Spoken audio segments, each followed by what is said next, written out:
जय जय रघुवीर समर्थ। मने कल्पिला विषयो सोडवावा, मने देव निर्गुण तो ओळखावा।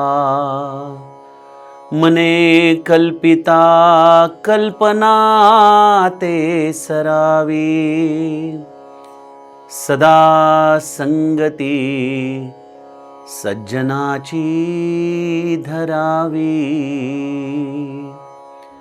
जय जय रघुवीर समर्थ। श्रोता वक्ता श्रीराम समर्थ। जय जय रघुवीर समर्थ। श्रीराम आपल्या सर्वांच्या हृदयस्थ वसणाऱ्या आत्मारामास साष्टांग प्रणिपात करून मनोबोध एक अंतरयात्रा हा श्री समर्थ रामदास स्वामी विरचित मनाच्या श्लोकाचा जो आपण अभ्यास करत आहोत, सज्जनहो, आज आपण त्यातील श्लोक क्रमांक 164 याचं चिंतन अभ्यासणार आहोत। समर्थांनी गेल्या श्लोकापासून आपल्याला सदा संगती सज्जनाची धरावी हे 5 श्लोक आणि त्यातून सज्जन संगतीचं महत्त्व सांगायला सुरुवात केलेली आहे। ही सज्जन संगती का महत्त्वाची आहे? सज्जन म्हणजे कोण? त्याची संगत धरली असता नेमकं काय होतं? आम्ही या अहंकाराला का कवटाळून बसलेलो आहोत? आम्हाला या देहबुद्धीपासून कसं सुटता येईल? या सगळ्याचं विश्लेषण आपण गेल्या श्लोकामध्ये बघितलं। सज्जनो, हा प्रवास आहे सज्जन संगतीचा। देहबुद्धी ते आत्मबुद्धी करावी। बघा, आजच्या काळामध्ये आपण एखाद्या अपरिचित ठिकाणी जायला निघालो की आपण स्वाभाविकपणे त्या व्यक्तीला, ज्यांना आपल्याला भेटायचं आहे, त्यांना सांगतो की आम्हाला तुमचं गुगल लोकेशन पाठवता का, GPS लोकेशन पाठवता का? आणि मग आपण तिथं ते स्टार्ट बटन दाबलं की तो आपल्याला बरोबर रस्ता दाखवतो कसं जायचं तिथं। मग आपल्याला काय करायचं असतं? त्या GPS वरून फक्त सांगितल्याप्रमाणे उजवीकडे वळा की उजवीकडे वळायचं, डावीकडे वळा म्हटलं की डावीकडे वळायचं। तो बरोबर आपल्याला त्या गंतव्य ठिकाणी घेऊन जातो। कोणालाही विचारावं लागत नाही, कुठेही काच खाली करून आपल्याला संभ्रमामध्ये पडावं लागत नाही। हे जसं व्यावहारिक उदाहरण आहे ना सज्जनो, त्याप्रमाणे देहबुद्धी ते आत्मबुद्धी करावी। ही आत्मबुद्धी काय माहीत नाही, त्याचं लोकेशन काय माहीत नाही, त्याच्या खुणा काय आहेत माहीत नाहीत। मग काय करावं? सज्जनाची संगत धरली की सज्जन आम्हाला त्याचे गुगल लोकेशन पाठवतो। मी तर त्या GPSला गुरु पोझिशनिंग सिस्टम म्हणतो। गुरु तुम्हाला बरोबर त्या आत्मबुद्धीच्या दिशेने घेऊन जायला सुरुवात करतो। ही GPS सिस्टम ही मला वाटतं परमार्थामध्ये सनातन परंपरा आहे। ही तर व्यावहारिक पातळीवर आत्ता आली आहे, परंतु गुरु हा खऱ्या अर्थाने आत्मबुद्धीकडे नेणारा वाटाडे आहे, सांगाती आहे। त्याच्या शक्तीने तो आम्हाला घेऊन जातो। आपण एखाद्या थंड हवेच्या ठिकाणी जायला निघालो सज्जनो, समजा आपण देशी भागात राहतो जिथं उष्ण वातावरण आहे आणि तिथून आपण एखाद्या हिल स्टेशनला जायला निघालो की काय होतं? हळूहळू वातावरण बदलू लागतं, गारवा जाणवू लागतो। अजूनही ते ठिकाण आलेलं नसतं, पण आपल्याला ज्या गोष्टीचा जाणीव त्या खालच्या पातळीवरती होत नाही, ती पातळी आपण थोडीशी सोडून जसं जसं वरती जायला लागतो तसं तसं आपल्याला त्याचा अनुभव येऊ लागतो।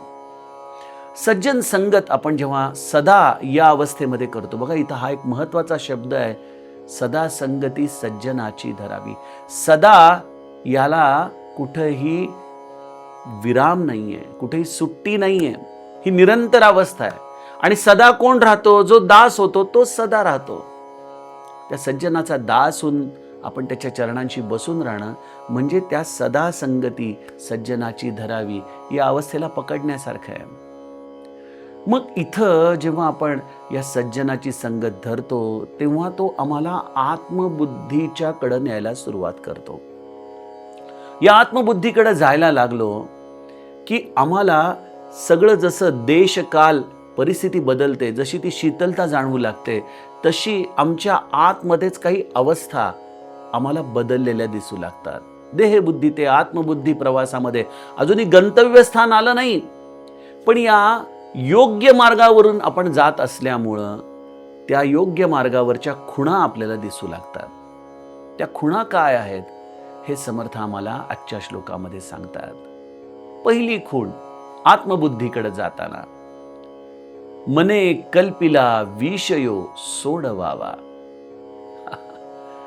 सज्जनो, बघा, या देहबुद्धीच्या पातळीवरती आपल्या मनाची अवस्था काय आहे? मनाने कुठल्या गोष्टीचं चिंतन केलंय हो? या देहसुखाचंच निरंतर चिंतन केलंय ना?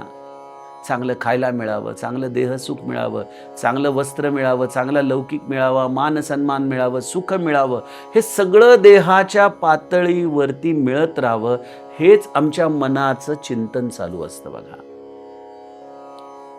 आत्मबुद्धीकडे जायला लागलो की सज्जनो, हे विषय स्वाभाविकपणे गळून पडतात. या विषयांमधून जो एक प्रकारे आम्हाला संताप आतमध्ये जाणवत असतो, त्या संतापाची जागा हळूहळू समाधान घेऊ लागतं. मन जे आजपर्यंत कधीच देह इंद्रिय सुखाच्या पलीकडे गेलं नव्हतं, ते मन विचार करू लागतं, अरे तो राम कसा असेल रे? तो राम कशा पद्धतीने मला भेटू शकेल बरं? त्या रामाची ही नेमकी अवस्था काय आहे? रामचरितमानसमध्ये एक फार सुंदर चौपाई आहे. राम कवन प्रभु पूछहु तोही, कहही बुझाई कृपानिधी मोही. याज्ञवल्क्यांना भरद्वाज मुनींनी विचारलं की तो राम कोण आहे ते मला समजावून सांगा. प्रभु सोई राम की अपर को जाही जपत त्रिपुरारी. ज्याला महादेव आपल्या हृदयामध्ये जतन करतो, जपतो, तो राम तोच आहे का जो कौसल्येचा राम आहे? त्याच रामाचं तो जतन करतो, त्याचं स्मरण करतो, त्याचंच नामोच्चारण करतो का राम हे तत्व काही वेगळं आहे? हे कोण चिंतन करतंय? मन चिंतन करतंय. पण मन कधी हे चिंतन करेल? जेव्हा त्याला याज्ञवल्कासारख्या संताची संगत प्राप्त होईल. जेव्हा भरद्वाज याज्ञवल्कांच्या चरणाजवळ बसतील, तेव्हा भरद्वाजांच्या चित्त प्रवृत्तीमध्ये बदल होतो आणि मने कल्पिला विषयो सोडवावा. ही अवस्था जशी रामायणामध्ये आपल्याला दिसते. सज्जनो, ज्या ब्रह्मचैतन्यांना, ज्या समर्थांना, ज्या माऊलीला, ज्या जगद्गुरूंना आम्ही आमच्या हृदयामध्ये गुरुपद दिलेलं आहे, त्या गुरुपदाची आम्ही खऱ्या अर्थाने संगत धरली आहे की नाही, याची खूणगाठ तुम्ही आत्ताच्या क्षणी ओळखू शकता. आणि ती म्हणजे आत्ता नेमकं तुमच्या मनात काय चाललंय. आत्ताही तुमच्या मनात भ्रांत आहे, भ्रम आहे, संसार सुख आहे. समजून घ्या, अजूनही आपण परिपूर्णतेने संगत करत नाहीये, आणि करत असलो तरी ती सदा या अवस्थेमध्ये नाहीये. सदा अवस्थेमध्ये संसार हा आपण सद्गुरूंवरती सोपवतो. हे फार अवघड काम आहे, पण आपण संसार हा सद्गुरूंकडे सोपवतो. आणि मग एखादी वस्तू आपण सोपवली की आपल्याला विचार करायची गरज आहे का? अर्थातच नाही. मग मन मोकळं होतं आणि मग मन मने कल्पिला विषयो सोडवावा, आणि ते मन मने देव निर्गुण तो ओळखावा. त्या मनाने त्या ईश्वराची संकल्पना, जरी तो गुणातीत असला, जरी तो निर्गुण असला, जरी तो निराकार असला, तरी मन त्या निराकाराचं, त्या निर्गुणाचं, त्या निर्विकल्पाचं चिंतन करू लागतं. हे कसं होतं? बघा, मनामध्ये एक फार मोठी शक्ती आहे की मन प्रत्येक गोष्टीचं व्हिज्युअलायझेशन करू लागतं.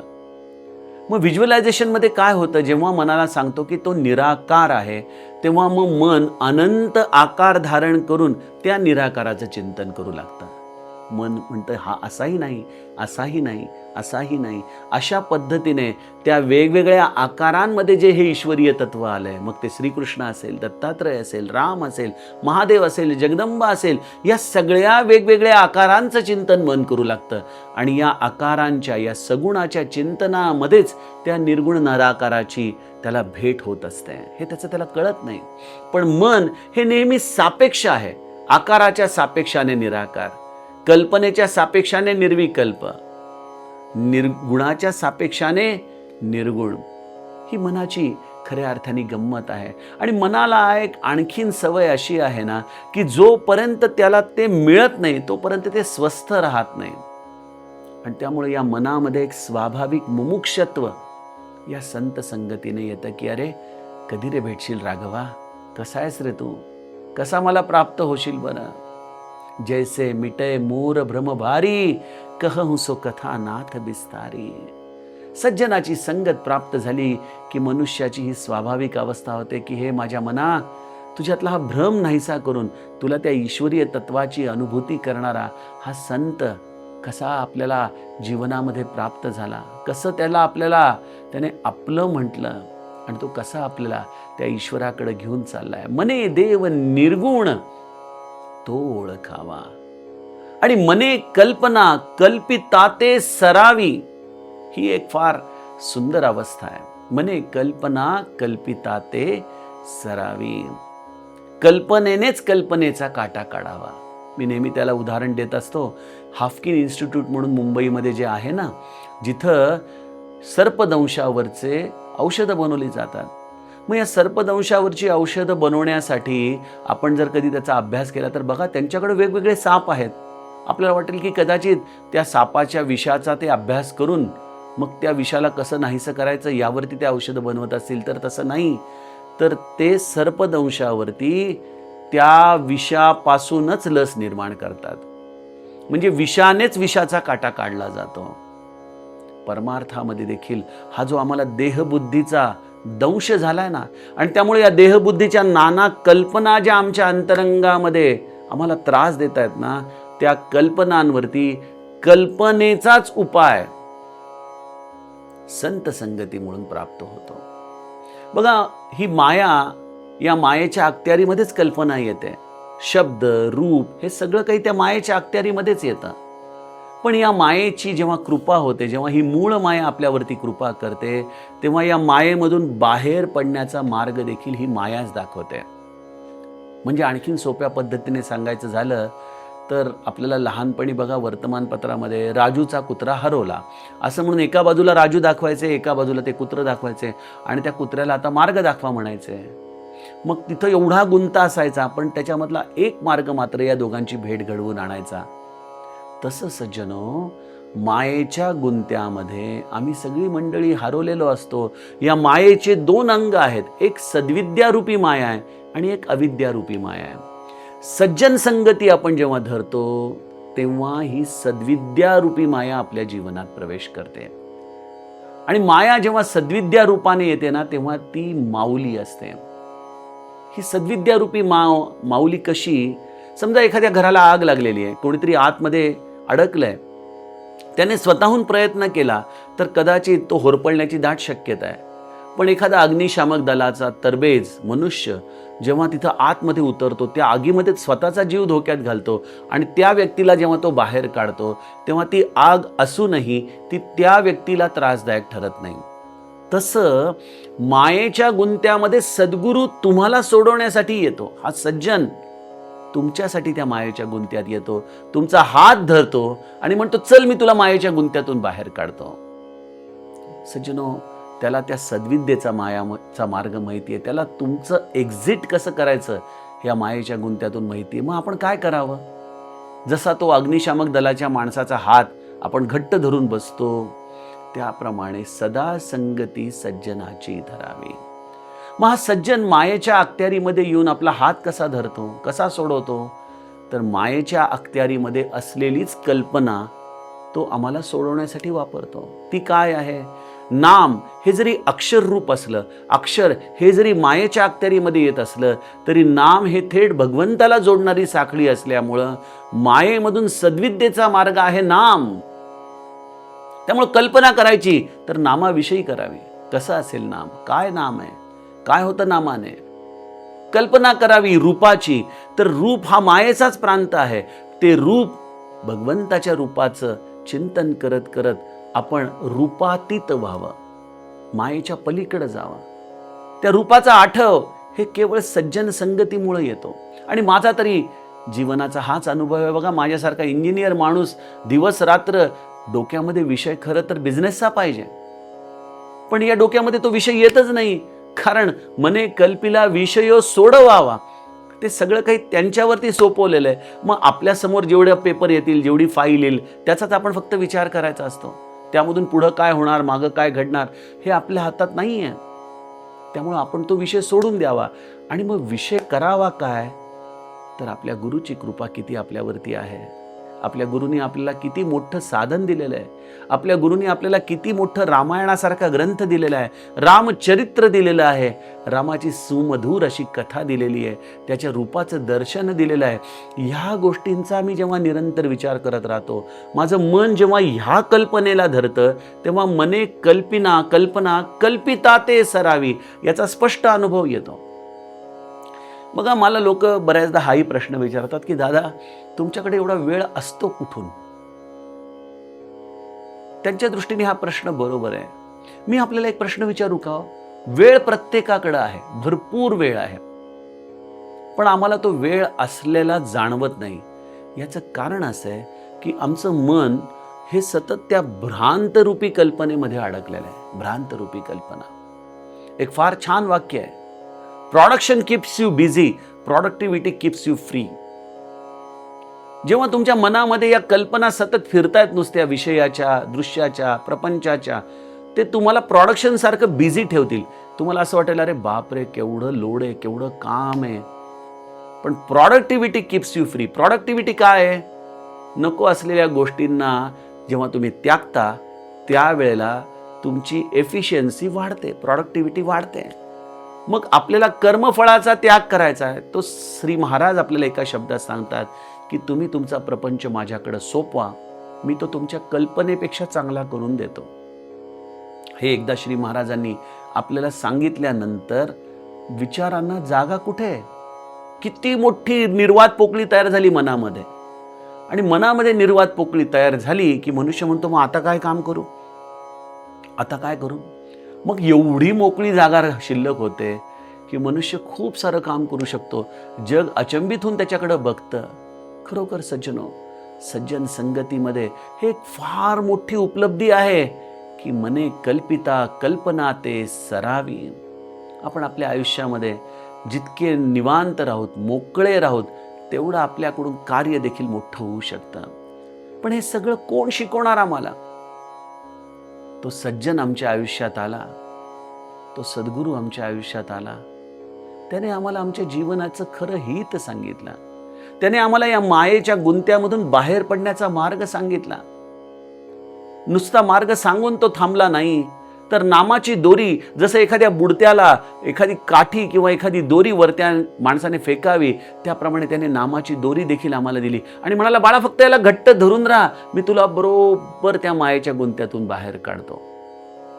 आता मला सांगा, तोच खऱ्या अर्थाने वेडा आहे की जो बुडताना देखील हा विचार करेल की कशाला ही सारखी दोरी धरायची, थोडा वेळ सोडावी ना आपण, काय होणार आहे, बुडणार आहे तो. त्याप्रमाणे सदा संगती सज्जनाची धरावी, या वाक्यामध्ये समर्थ आम्हाला सांगतात की त्या सज्जनाला जो तत्वरूपाने राहतोय ना, त्याला सोडू नका. त्याच्या बोधाला घट्ट हृदयामध्ये धारण करा. तो तुम्हाला त्या सगळ्या मायेच्या गुंत्यातून सोडवण्यासाठी आलेला आहे. तो तुमच्या अंतरंगामधल्या या मनाचाच वापर करून, या विचारांचाच वापर करून तुम्हाला त्या विचारांच्या पलीकडे असलेल्या, मनातीत असलेल्या रामापर्यंत घेऊन जाणार आहे. एवढं सगळं जीवनाचं कल्याण करणारं शास्त्र आहे संताची संगत. तो आपल्या जीवनात आला सज्जनो.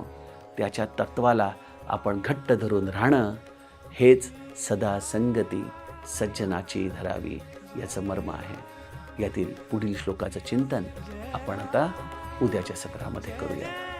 जानकी जीवन स्मरण. जय जय राम.